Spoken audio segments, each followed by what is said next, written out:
Open Innovation Success Stories. The panelists for the same are Subbu Joyce. He's the founder of Origraph.io.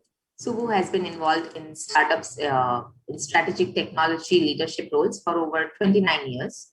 He has filed for patent for Origraph and is credited with having implemented the first e-governance solution for a village administration in 1999 to 2006 time period near Bangalore, earning him recognition from United Nations Economic and Social Commission for Asia and the Pacific. Our next speaker on the session is Prasanna Lohar. He's the head of technology, digital innovation and architecture at DCB Bank. Prasanna has over 18 years of industry experience and is a technical architect with view in articulation and decision-making skills to choose from one of the multiple technologies in the presentation, integration, service layers, and operating platforms. I believe Prasanna has also joined. Okay. So the session will be moderated by Rajiv Mukherjee. He's the founder and CEO at Incubate Hub. Rajiv drives digital transformations and is accelerating open innovations globally through Incubate Hub. Incubate Hub enables organizations to design and run community hackathons and accelerator programs and much more. So looking forward to the session. Over to you, Rajiv. Thanks a lot, Smita. Can you see my screen? Can you see me? I can see you, and I was able to see your screen earlier, not now. Okay. No issues, just let me know. Okay, great. So thanks a lot, Smita and Tai, for inviting us to this session. I have with me Prasanna and Subbu. By the way, Prasanna had a personal emergency. So I just wanted to just check with Prasanna, is everything fine with your father? Prasanna, are you there? Yeah, Prasanna. Okay. Yeah, hi. So let's get started. So I will just start with a short presentation about what as Incubate Hub for the last 6 years, we have been driving open innovation programs for more than 70 corporates. What we see as the 3 stages of the corporate startup collaboration. And the way we see it is that there are 3 different stages. From trend spotting, you move to a scalable commercial project. And just hold on, my screen is freezed. Okay. So the first stage that we see in a typical corporate startup engagement is the stage where you are in the education phase, where you are looking at the startup ecosystem in terms of what is available in the ecosystem, what are the capabilities of startups in that particular ecosystem. You will do some startup showcase. You will do some trend spotting around different technology, different domain in and around your industry. And in that stage, the idea is to understand the ecosystem better and what you can get out of the ecosystem. And the typical characteristics of that stage is that you have limited knowledge about the startups and their capabilities. So you will be engaging with the startups to understand their capabilities.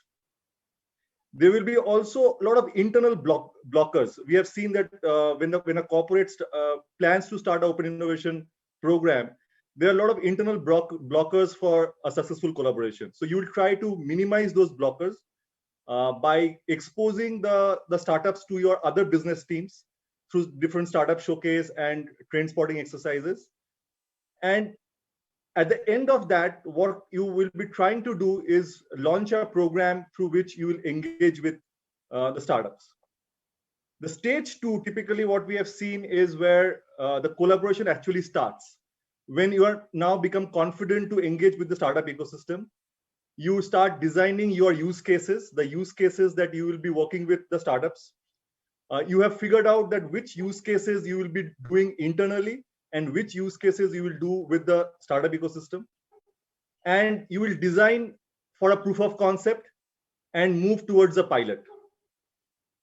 In this stage, what we have seen is that there is a lot of focus around a lot of consulting that happens with your business team, You do a lot of use case analysis to figure out a business case. You try to figure out a business case for your use case. You share data with startups to do a proof of concept and figure out a model through which you can demonstrate a proof of concept to your sponsoring team who are sponsoring the use case. There definitely are frictions in between, but through this continuous proof of concept demo, pilot demo, you are building confidence within your internal teams to work closely with startups. So that's what is the objective of this stage. And when this stage is over, what we see is then that a lot of cultural alignment needs to be done. We have, I think for the last one hour, we have been hearing that we do a lot of pilots and POCs, but do they really move towards scalable innovation? Is there joint go-to-market opportunities available? Or is the solutions getting scaled within the company or not? For that, what we have seen is that there's a lot of emphasis that needs to be done on the cultural alignment side, and then move towards scalable innovations. And typically, we have seen that there is a lot of engagement that needs to happen within your internal teams and your external teams. You have to figure out your technology stack better because you have to integrate with a startup solution. You have to figure those things out. You have to figure out a business case so that you get a sponsor for that scalable solution. So those things become very critical. And that's where we see that you move from a trend spotting exercise to a co-creation exercise. So we say that there are three phases. The first phase is the discovery phase, where you are trend spotting, you are doing use case discovery, you are doing startup showcase. And then you move to the second stage where you have onboarded the startups, you are doing POCs and pilots and figuring out some joint GTM opportunities. And then once you mature and you are very confident that you can work with the ecosystem, you have built an alumni of vendors to work with, you also venture into co-investments. You co-invest with the ecosystem, you co-invest with other investors. You also look at acquisitions and acqui-hires. So that, in short, is what we see at Incubate Hub. And that is where we also enable the ecosystem. And we are very lucky to have two great leaders, Prasanna from DCB Bank. We have been working with DCB Bank on the Innovation Carnival, and also Subbu Joyce, Origraph, which is working with DCB Bank and also with various other corporates with their DLT solution for track and trace. So first I want to call Prasanna. So Prasanna, will you like to give a little bit of introduction about yourself, what you do in the ecosystem and what DCB Bank is doing in the startup ecosystem, and what kind of engagements that you have? If you can throw some light on that. Yeah, so very good afternoon, Raju, and thank you so much for inviting me here for this wonderful session. So I'm Prasanna Lohar. I work in DCB Bank as an innovation and architecture and digital head primarily. So as my role is around innovation, so I work closely with all the departments of DCB Bank, wherein I get a lot of use cases from various units, say retail or lending or any of those use cases which is important for a bank to take the bank level to the next level. So it could be for operational excellence or a new business model or security or any of those problem statements which banks is really looking for to innovate. So primarily, it can happen either through banks working closely with the external forces like startups or fintechs ecosystem. So my role helps me to connect with various ecosystems in the India with some of the state governments or various accelerator programs which are happening at various state levels, and working closely with the startups. We must have done mentoring around more than 250 plus startups in deep tech or blockchain or any of those banking ecosystem model. So primarily, apart from bank, so I co-chair FICCI at a national level for blockchain initiatives in India, and I'm a member AI committee, National AI Committee, IMAI committee, and various other non-profit organizations. So my motto or my passion is to create a better innovation index for bank and ultimately help innovation ecosystem to grow, so that ultimately we look at India as a innovative country and we improve India's innovation index to the next level. So that is in nutshell, Raju. This is what I'm doing it for ecosystem within bank and outside of the bank. Yeah. Yeah. Thanks a lot, Prasanna. So I have a follow-up question. If a corporate leader who is listening to the session wants to engage with the ecosystem beyond what are the mandates from his company perspective, at an individual level, if he wants to engage with the ecosystem of startups, what are the best practices? What do you suggest that are the best practices that he should follow? So depends upon a corporate size. Every corporate has a liberty to do the digital transformation or transformation of that company. Right? Say example, at a DCB bank, we have a separate unit, so-called innovation unit, and a separate team to do innovation across all the subunits within a bank. Right? So any corporate looking for innovations or open innovations at a bank level or organized level, they should have a concentrated governance framework or a innovation unit which is led by innovation team or innovation lead or chief innovation officer, something like that, which will help to create right governance structure at the corporates, so that this unit is responsible to engage various units. Say example, at this moment I must be engaged with all the units like operations or branch offices, or what to do some innovations around ATMs or mobile banking, or at operations or admin side, HR side. So it is all about understanding your organization's current index, current strength, and how you want to do for the next coming years.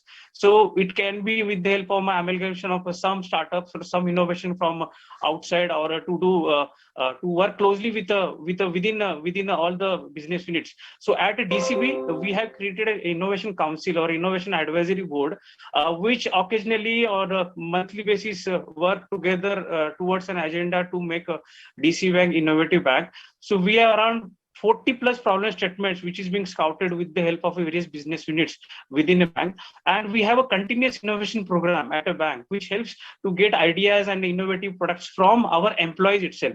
And ultimately, when we are ready with the problem statement use cases at a bank level, we open up it with the external ecosystems. Say example, I am opening that with the help of Incubate Hub. So Incubate Hub will help me to accelerate, create a 4 months or a 6 month acceleration program to scout some of those much more needed startups or fintech companies, and we work closely with them in the sense we mentor them, we co-create some of the products, or at times we invest into them. So that's how we are working on this innovation agenda at the bank level. So primary agenda is like, how can we improve innovation index of the bank? Say example, on the front office, like how can we create some of those mobile relevant or mobile first relevant applications, or in mid office, how can we automate, or how can we create or use existing API architecture for working closely with the fintechs, or in the back office, how do we enhance our efficiency with the help of robotic process automation or AI ML, or working closely with the similar kind of startups, or working closely with the blockchain based startups to create next level banking experiences. So in a nutshell, how do we create a digital transformation journey in 3 areas like front, mid, or back office, and aligned with all the problem statements, which helps. So I think in the sense, if the corporates are listening to me, it's very, very important for every corporate to have a sustainable continuous program for innovation within a bank at least. And as well as they should do some of the acceleration programs, for example, with the Incubate or there are like quite a lot of very good acceleration programs, and they should do it on continuous basis and keep on scouting startups or fintech companies based upon their areas, based upon their problem definition areas, keep on creating use case repositories at the organizational level, and you open those use cases for startups, corporate companies, tech companies, so that tomorrow we can have a much more needed co-created products with the help of those. So if some of the corporates are listening me, in my experience, I think at this moment, I must be working more than 40, 45 startups. And it has really helped our organization. Say example, complete culture of an organization is now changed. It's not like that we are always depend upon our internal IT, but now everybody at a bank open up for a collaboration, some fintechs, collaboration, some startups, co-creating some of the products for a banking relevant better customer experiences. So I think Raju, in 2021, if any of the organization doesn't have a corporate innovation program, I think they are losing out of something. So it should be must program for and that has to involve all organization. So care of the every employee has to be aligned with some part of innovation. That will, I think, help every corporate to get into the next level. Because, say, example, today there in India there are 100+ banks. How differently we are going to provide a service to your customer? Maybe your internal customer or maybe your outside customer. It all depends upon how you create that difference, right? And that difference can really create with those fintech and startup companies, provided how you collaborate. So I think message from me to all the corporates: innovation, the collaboration with the right partner on right time, and create a much more needed products to the ever-changing customer. It's very, very important in this year. So that's all. Yeah. Perfect. I think it's a great segue. I think you have set the context absolutely perfectly, that continuous open innovation is a key. So Subbu, I now want to invite you. So if you can just give a little brief about your company, what your company is doing, and how you are engaging with various corporates on various POCs, pilots, along with DCB Bank also. Thanks, Rajiv. Yeah, it's been a long journey. Been in the industry now for 30+ years. I've been a startup guy straight out of college. So, it's always been trying to find new solutions and problem solving from a tech perspective. It's been an interesting journey, and the last now 6th year in progress as far as Aurigraph goes. We've been working. I've been building a lot of decentralized solutions all my career, and this was just like a logical extension of that. So when we started playing around with Ethereum, my experience having been in the enterprise space and building solutions in enterprise, the basic question was scalability at that point in time. I'm talking 2015, and the scalability was an issue and latency was an issue, which we recognized early, which has taken, I think, 4 or 5 years for the rest of the industry to understand how blockchain works. So after that, we played around with Hashgraph, and long story short, finally wrote a protocol ground up on DLTs out of India. We are possibly the only company which has written a protocol and platform ground up from without using any existing infrastructure. And I started interacting with the industry leaders at that point of time, like Prasanna and a few others, to understand where will DLT fit in from a concept perspective, because we have so far been using, like, 70 years of computing has been on centralized computing, and when you move from centralized to decentralized, it's a huge, I would say, step ahead.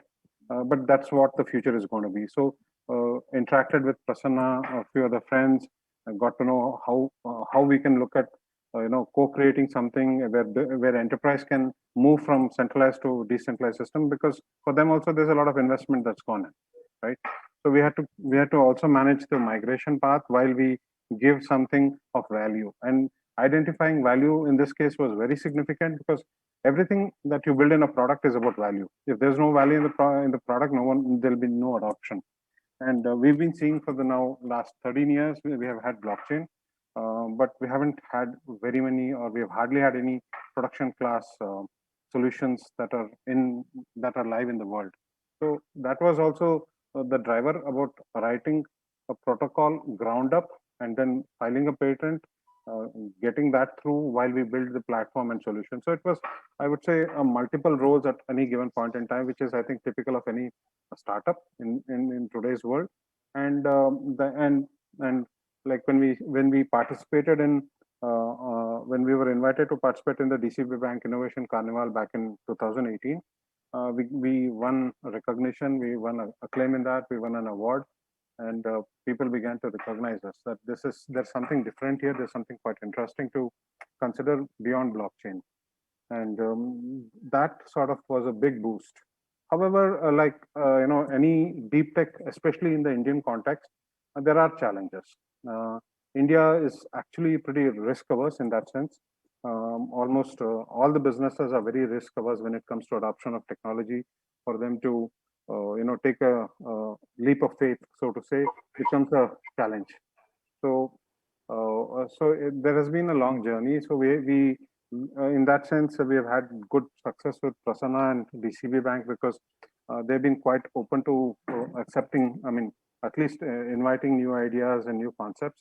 In the corporate world, I guess decision taking as well as allocation of resources, or I would say the fear of failure is also pretty high, which I think has to change in a sense. We found, on the contrary, outside the country, decisions are taken much faster. In fact, I'm just telling you my own experience. This week, Tuesday, we made a pitch to a very large corporate, possibly the biggest in that space in the world, and they have asked us for a proposal to be submitted by Tuesday next week. That is just 7 days or 8 days total, and they want to decide ASAP. That's the speed at which the rest of the world is moving.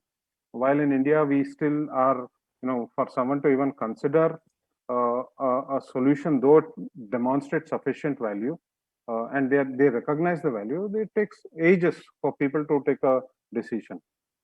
This was just one Zoom call, and decision was taken to go ahead with it outside the country. That type of risk taking seems to be sort of one experience that I have, where I don't see much of risk taking in India, at least. That's something that should be part of the culture. Yes, innovation requires risk taking. You don't know which innovation will succeed and which will not. But unless you give it an opportunity to succeed or to even experiment, it doesn't succeed. Very valid point. I think very valid point, Subbu. I think from a startup perspective, from an emerging tech startup working on blockchain, where you don't have success stories working with corporate, I think it's a commendable journey that you have had. So while we understand there are a lot of challenges from a corporate side, and you have mentioned about the challenges with working with Indian corporates, or maybe the GIC, the GIC arms of Indian corporates. What will be few suggestions that you will have for startups like you, who are wanting to work with corporates, wanting to showcase their solutions, do POCs, how they should approach the corporate? So if you want to look at an approach, yes, one of the bigger challenges that we have as Indian startups, our initial pitch deck, our initial presentations, our storytelling capabilities are very, very poor. And that includes me. It's a confession. I've seen most of our Indian startups, especially tech startups, deep tech startups, they're more technical, and they need help in how to position it and what to pitch. This is something that's, I think, universal as far as Indian cultural thing, because this is not something we do well. You ask us to write applications, you ask us to solve the problem, that I think Indian engineers are excellent and possibly the best in the world. So I think there needs to be some sort of, I would say, industry ecosystem to help firstly position the technology and help in the problem solving.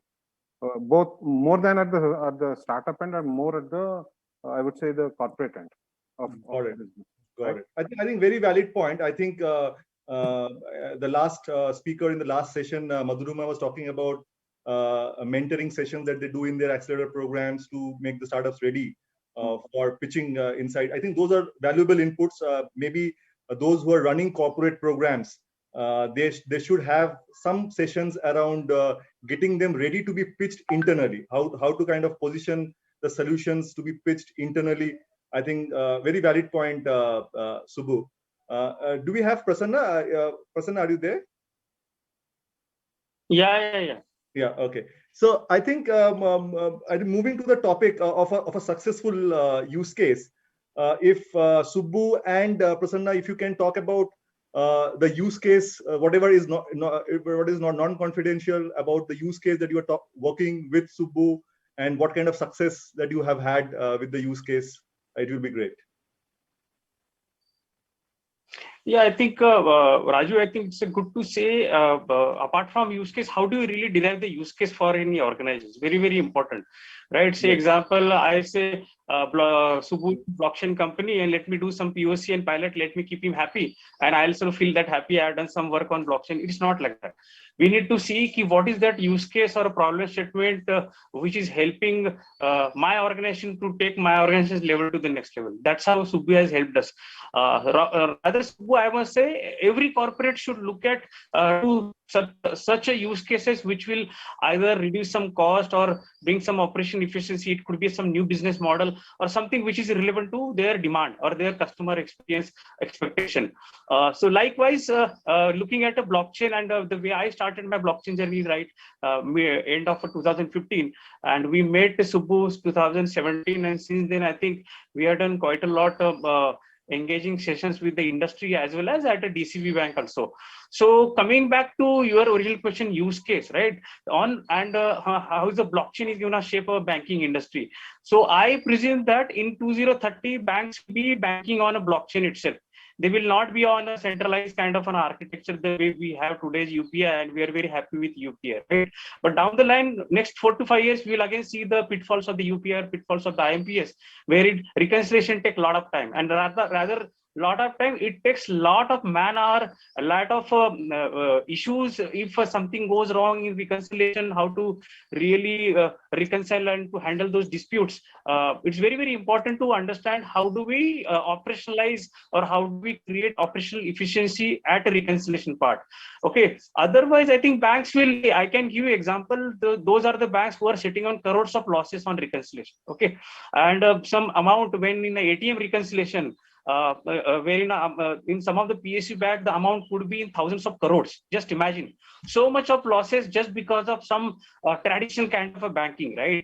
And like as a banker or as a digital banker rather, I will see what are different use cases in banking. I will work along with the blockchain or along with the AI, right? Likewise, we must have identified around 21 plus use cases in blockchain, out of which at least 2 to 3 use cases we are working closely with the Subbu. Say example, ATM reconciliation, which I was talking about, wherein the cash which is being put at the ATM, right? And it has a lot of man in middle operations. Almost there could be 4 to 5 man in middle in operations and a lot of manual work, which at the end of the day, sometimes to mitigate that manual action, people do some frauds, right? And just imagine these frauds are getting captured at the end of a financial year, which is not a really good sign for an Indian banking industry. So the one use case which I'm working with Subbu, and I must say this is the only platform, right? I must say that Origraph is the only platform which will meet our requirement as a banking industry. There are Ethereum, there are Hyperledgers, and there are quite a lot number of fabrics available in the blockchain industry. But why I am relying on Origraph is a Indian made, right? And when we host or deploy any of those blockchain softwares on Hyperledger, Ethereum, we might feel, yeah, we have done it, but on a longer period we pay a lot. It's like we are solving some small problem with the blockchain, but we end up paying with so much on deployment of a blockchain, which that fundamental statement or fundamental problem is resolved by Origraph. It is the only time for now corporates to come and work closely with Origraph and make Origraph open innovation for not only banks but many other industries. That's what I look at it. So at India Blockchain Forum, which we recently formed, we are looking at Subbu's protocol. It should be highlighted everywhere and on a high note, so that not only DCB Bank, but the banks, insurance companies, and many other, even government, state government should rely on the use cases. Say example, today we talk about COVID pass, or tomorrow we'll talk about some of the NFT marketplaces. All of these use cases with a negligible cost, I must say, once again, I repeat, with a negligible cost, we can host it on Origraph with much more needed security, and those flavors of blockchain are intact with Origraph. So coming back, now this ATM reconciliation is one use case which we are working closely with the Subbu's guidance. There are other use cases like creation of an audit trail, right?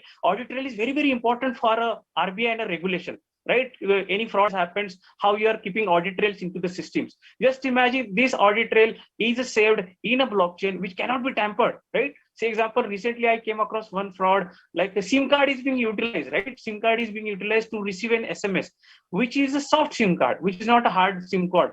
And people or hacker must have got those OTP on the air, right? What does it mean? At the end of the day, these audit logs were tampered. With the blockchain-based system, I think it will not. So I think another use case which we are working closely with the Subbu is to create an audit trail in every banking ecosystem. In every banking ecosystem, it is an additional layer which will come and help to mitigate some of those frauds, some of those much more needed compliance requirement. So I think, Raju, what I am looking at with the Origraph is that tomorrow 5G will become reality in the future. Then Absolutely. blockchain will struggle. Then traditional blockchain will struggle with much more latency, right? Where Origraph comes and says, I am an answer for those use cases where you need efficient latency, right? Which may not be there in Hyperledger, Ethereum, or by the time they reach to that level, Origraph will go to the another level. So I think when we will be in the era of IoTs, when IoTs will become tomorrow's customers, and that time I think blockchain could be the answer for how do we mitigate those, or how do we do those transactions done by machine or those IoTs, right? So wherein we need quite a lot of security. So I think blockchain will come, or rather I would say Origraph kind of a protocol will come and really help us. So it is not only current use cases I am looking at. I am looking at futuristic use cases to work closely with Origraph or similar kind of a protocol. So today it is in front of me, Subbu is the only answer. And I must say, last 4 years, he's been working closely with the industry and various state government and globally, locally. I think this time is now coming, which is being paid off to Origraph. And thanks to you once again for inviting us to showcase what is that we as a DCB bank work closely with the companies like Origraph, so that corporate should understand. Today, deep tech may not give an immediate output, but deep tech is the only technology which will give a longer term output. So that we have to invest it. Some kind of a research has to be done by corporate banks. There's some fund, continuous fund has to be allocated for a. You should not look at any fintech or any lending company to go out, give out output within a 3 months or 4 months, the way it happens in fintech companies. In a deep tech, it takes some time. So investors, corporates, VC should look that angle. So I think that improvement is very, very important in a current investment sector in India. So they should look at long-term strategic thing. I think that is really needed for a mindset change in the VCs and investor. Just to support what you had asked Subbu earlier, what is that he is expecting? But working closely with so many startups, I know I can be a voice for those startups. I know what they are looking for from corporates, from mentors, from state government, from central governments, or even for not like NASCOMs and so on. So in a nutshell, I think it's a very fantastic and very good journey. Whenever I am closely with the Origraph or similar kind of startup, it gives not only me but my bank a different kind of energy that anything can happen in a banking industry, and we can really meet more needed those expectations from our operations team, from our security team, or maybe our ultimate customer. So thank you so much once again, Raju. Thanks a lot. Thanks a lot. I think we are almost at the end of the session. Before I conclude, maybe Subbu, do you want to kind of add few things about how you are beyond working with DCB Bank, how you are kind of taking the whole blockchain story ahead in India, and your last few comments? Thank you, Rajiv. Thanks for those great words, Prasanna. Prasanna has been an inspiration and an encouragement for us. From like, for example, the ATM reconciliation story we're doing both in India and outside the country. And just to give you a sort of a sample of what has changed, where banks today take about 30 days to reconcile what amount was deposited in ATMs, we're talking about doing it in real time. Like as the money gets deposited in an ATM, the bank as well as the cash in transit company gets to know what amount has been deposited and what cash inventory exists. So one of the requirements in, say, the banking industry is the central banks typically want to know the liquidity of every bank, which is what we're able to enabling it in real time. But stepping back a bit on this, a key issue here, and we all seem to overlook this from a historical perspective. Historically, it's always been the country that has innovated, that has led the world. Till about 14th century, it was the Chinese and the Indians. From 14th century onwards till about, say, the middle of 19th century, it was Europe. 19th and 20th century was all about, I would say, the United States. End of the 20th century, you saw the Chinese, the Japanese, the Koreans, Southeast Asians take it up. I think that's been more because of the fact that these geographies sort of encouraged innovation, and it's always been the story which most people overlook. Innovation brings in wealth creation, and from there it moves on. I think we have to bring back that culture of innovation back into the country, which we sort of gave up maybe about 600-700 years ago. For Thanks a whatever lot. reason. Thanks a lot for those inputs, Subbu. I think absolutely we have hit the nail. Prasanna has spoken about co-creation, spoken about putting money for the future, investing on co-creation, open innovation, investing on emerging technologies for the future. Thanks a lot, panel. Thanks a lot, Prasanna, and thanks a lot, Tai. Over to you, Smita. Thank you very much.